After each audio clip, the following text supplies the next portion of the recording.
Every move of God begins somewhere. Sometimes it begins with a whisper, sometimes with a question, sometimes with a promise hidden within His word, and sometimes it begins with a burden, not the kind of burden the world understands, not anxiety, not fear, not endless striving, but a burden that draws us closer to the heart of God, a burden that refuses to let us remain comfortable, a burden that keeps calling us back to prayer, a burden that reminds us that God is not finished yet. When Nehemiah heard about Jerusalem, he did not see broken stones. He saw broken people. He saw a city whose testimony had been weakened. He saw the reproach carried by God's people. But more importantly, he saw what God already intended to restore.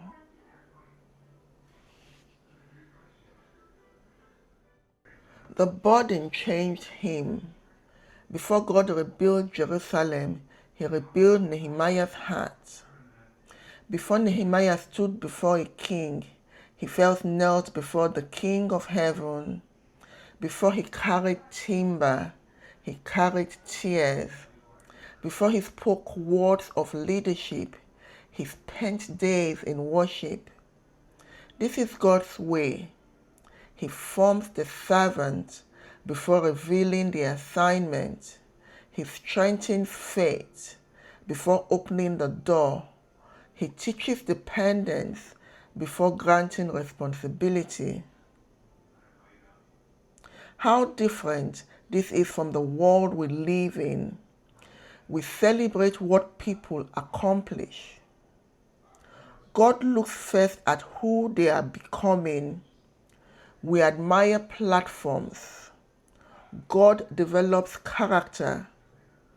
We count followers.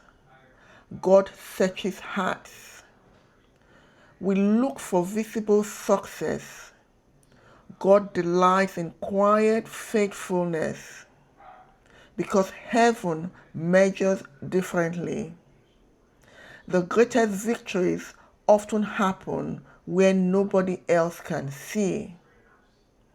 In the secret place, in the prayer closet, in moments when tears fall before the Lord and no one else knows.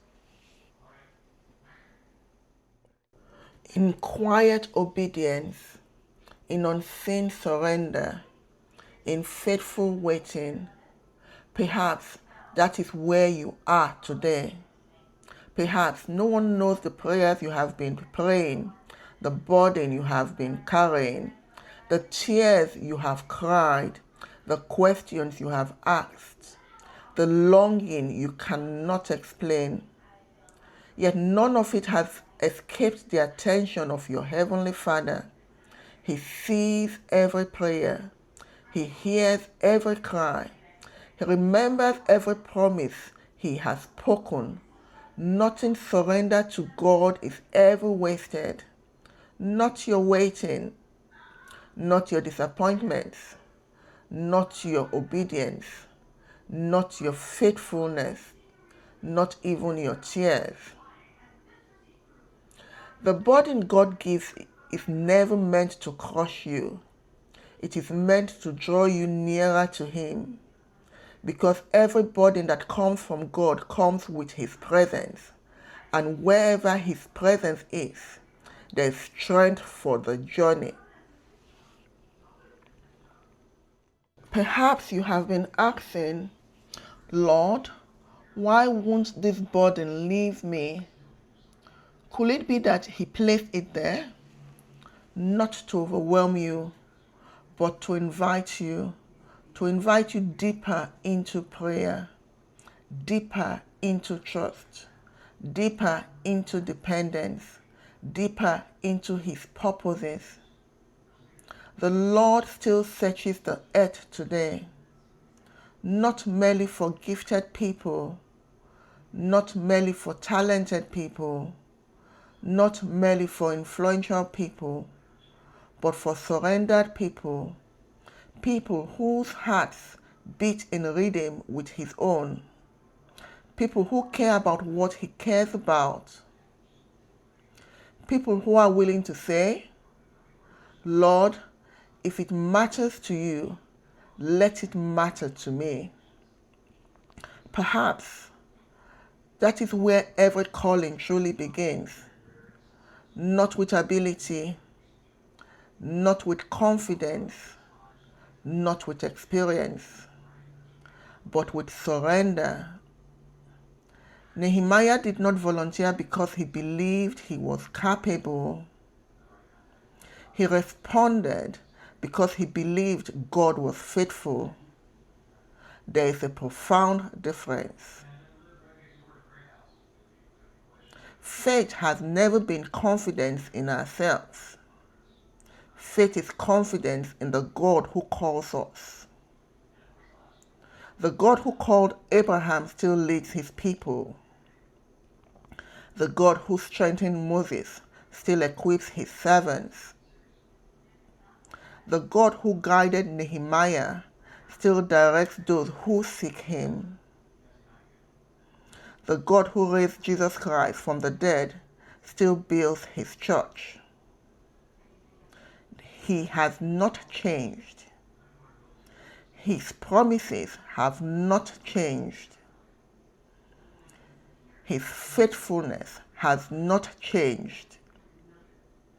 His purposes have not changed. And perhaps his invitation has not changed either. He is still asking, whom shall I send? The greatest tragedy is not that God has stopped calling. It is that many hearts have become too distracted to hear him. Yet there are still those who pause long enough to listen, those who kneel before they move, those who pray before they plan, those who trust before they understand, those who surrender before they see. Those are the people through whom God has always delighted to walk. The walls of Jerusalem were rebuilt, but that was never the greatest miracle. The greatest miracle was that one ordinary man allowed God to interrupt his comfortable life.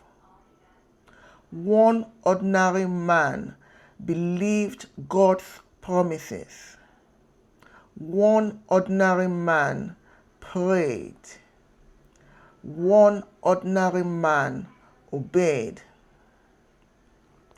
And through one surrendered life, God changed the future of a nation.